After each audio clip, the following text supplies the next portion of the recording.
राधे राधे। हरे कृष्णा।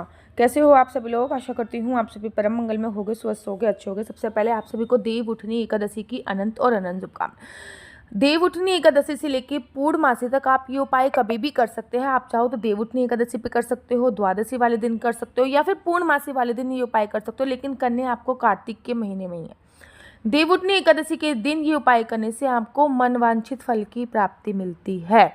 याद रखिए, देखिए, इस दिन भगवान विष्णु को या फिर लड्डू गोपाल को या फिर भगवान विष्णु के किसी भी स्वरूप को, जैसे कि राम जी हो गए, कृष्ण जी हो गए, लड्डू गोपाल जी हो गए, परशुराम जी हो गए, इनको केसर मिश्रित दूध से अभिषेक करें। मतलब दूध में केसर डालिए और उसके बाद इनका अभिषेक करिए। मान्यता है ऐसा करने से श्री हरि विष्णु प्रसन्न होते हैं और मनवांछित फलों की प्राप्ति होती है।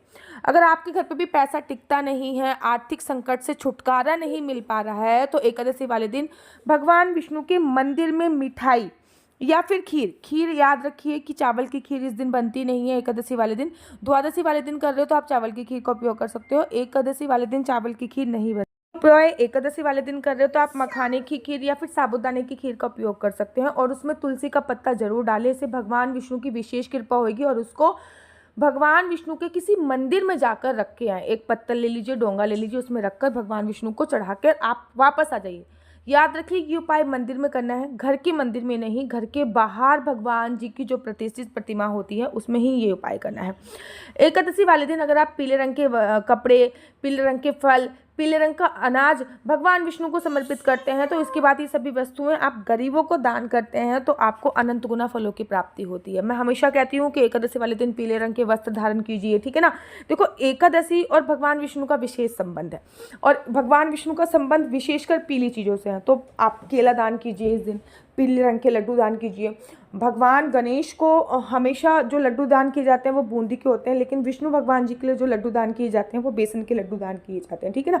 एकादशी के दिन आप पीले रंग के वस्त्र दान कर सकते हो, पीले रंग के केले वगैरह इत्यादि दान कर सकते हो। अन्य दान की मैं मनाही करती हूँ, लेकिन ये वस्त्र इत्यादि दान कर सकते हो। इस दिन तुलसी के पौधे के सामने दीपक जलाकर इस मंत्र का जाप करने से ओम नमः भगवते वासुदेवाय, ऐसा माना जाता है इसमें घर में सुख शांति बनी रहती है। घर में सुख शांति नहीं है, बच्चों में आपस में लड़ाई हो रही है, हस्बैंड वाइफ की लड़ाई हो रही है, गिलह कलेश इतना है, तो इस दिन आप तुलसी पे कम से कम एक दीपक जलाइए, और आपको ओम नमो भगवते वासुदेवाय का जाप करना ही करना है। कम से कम 108 बार कीजिए। देवोत्थान एकादशी के दिन दक्षावंती जो शंख में जल भर के भगवान श्री विष्णु का अभिषेक करते हैं, इससे भगवान श्री विष्णु और माता लक्ष्मी दोनों प्रसन्न होती हैं। अगर दक्षिणावर्ती शंख ना हो तो जो भी शंख आपके घर पे है, इस दिन आप अपने शंख में जल भरिए और भगवान श्री विष्णु का अभिषेक कीजिए। उनके किसी भी अवतार, लड्डू गोपाल हो गए, कन्हैया जी हो गए, किसी भी अवतार का अभिषेक कर सकते हैं। देखिए, तो इस दिन ऐसा भी माना जाता है कि सुहागन महलिया अगर तुलसी विवाह अगर आप इस दिन कर रहे हो तो व्रत रखना जरूरी है। अगर द्वादशी वाले दिन कर रहे हो तो द्वादशी वाले दिन व्रत रखिए। अगर तुलसी विवाह पूर्णमासी वाले दिन कर रहे हो तो आप पूर्णमासी वाले दिन विवाह कीजिए। विवाह कराने के बाद ही, जैसे कि कन्यादान से पहले कुछ नहीं खाया जाता, वैसे ही विवाह कराने से पहले आप कुछ भी मत खाइए, आपको अनंत गुना फलों की प्राप्ति होगी ही होगी। याद रखिए, देव उठाने के बाद ही आपको तुलसी विवाह कराना है। देव उठाने से पहले तुलसी विवाह शास्त्रों में निषेध बताया गया। इस दिन घर के रात बाहर पूजा स्थल पे और घर के बाहर दीपक जलाने चाहिए। घर के सभी सदस्यों को भगवान विष्णु सभी देवी देवताओं की पूजा करनी चाहिए। ये नहीं कि केवल आपने घर के मंदिर में दीपक जलाए, नहीं, घर के बाहर भी मुख्य द्वार पे 2 दीपक जलाइए। 11 से है तो 11 दीपदानों का बहुत बहुत बड़ी महिमा होती है। अगर आपके पास शालिग्राम जी नहीं है और फिर भी आप तुलसी विवाह कराना चाहते हो तो आप केले के वृक्ष के साथ भी तुलसी जी का विवाह करा सकते हैं। केले के वृक्ष को भगवान विष्णु का प्रतीक माना जाता है। इस दिन चावल का उपयोग नहीं होता, इसलिए चावल की जगह आप तिल का उपयोग कर सकते हो। इस बात का ध्यान रखना होता है। कुल देवी या देवताओं का भोग दीपक जरूर लगाएं, और सबसे अंत में क्षमा याचना जरूर करें। सभी की आरती जरूर करनी चाहिए। पूरे घर में दीपक दिखाएं और घर के मुख्य द्वार पर दीपक जरूर जलाएं। इस दिन एक अखंड ज्योत जलाने से, जो पूरी रात भर अगर जलती रहे, तो आपकी सभी प्रकार की मनोकामना पूरी होती है। अगर वो अखंड ज्योत पूरी रात जल रही है, सभी प्रकार की मनोकामना पूरी होती है। देखो, अगर आपका विवाह नहीं हो रहा है तो आप 51 मीठे दीपक तुलसी मैया के सामने ज़रूर जलाएं और तुलसी माता की परिक्रमा करें।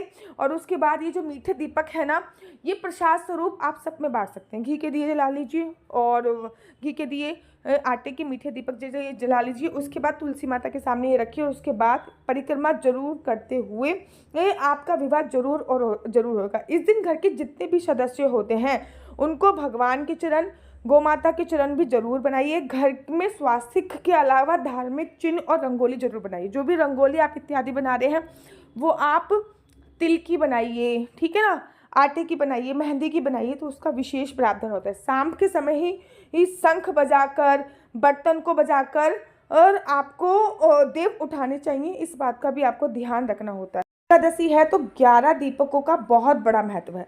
11 दीपक दान आप अवश्य और अवश्य करें।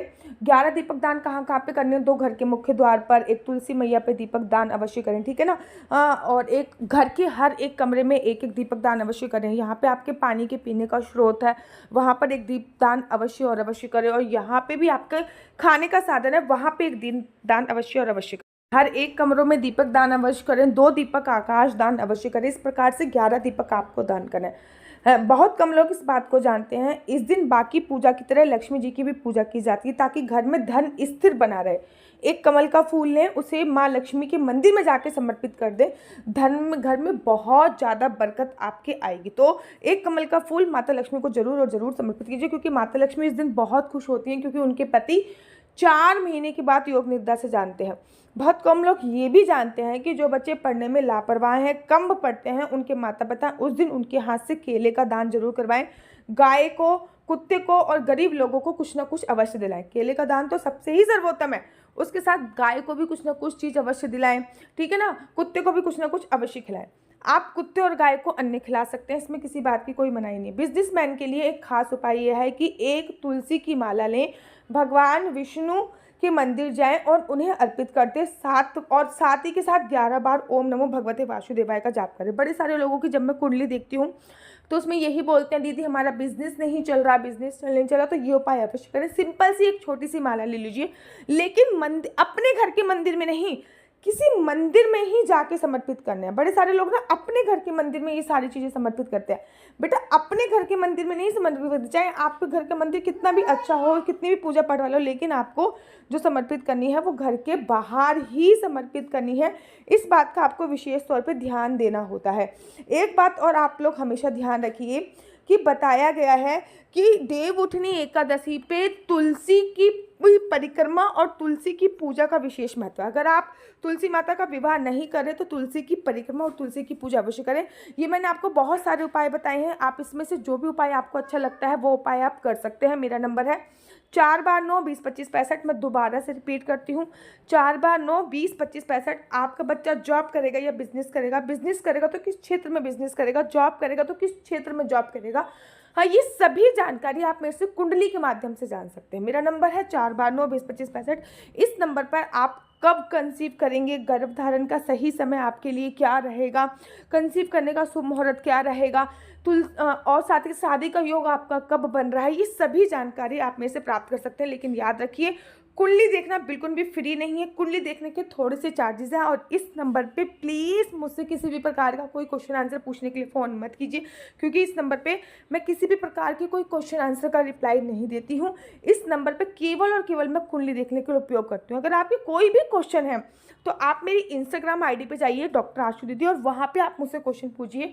वहाँ पे मैं आपके सभी प्रकार के सभी प्रश्नों का उत्तर ज़रूर और ज़रूर दूंगी। और अगर आपको मेरी वीडियो अच्छी लगती है तो आप अपना यूट्यूब चैनल हरी बोल को लाइक शेयर सब्सक्राइब करना बिल्कुल भी मत भूलिए। तब तक के लिए मुझे दीजिए इजाज़त। राधे राधे, हरे कृष्णा। आप सभी को तुलसी विवाह की अनंत और अनंत शुभकामनाएं, देव उठनी एकादशी की अनंत और अनंत शुभकामनाएं। राधे राधे, हरे कृष्णा।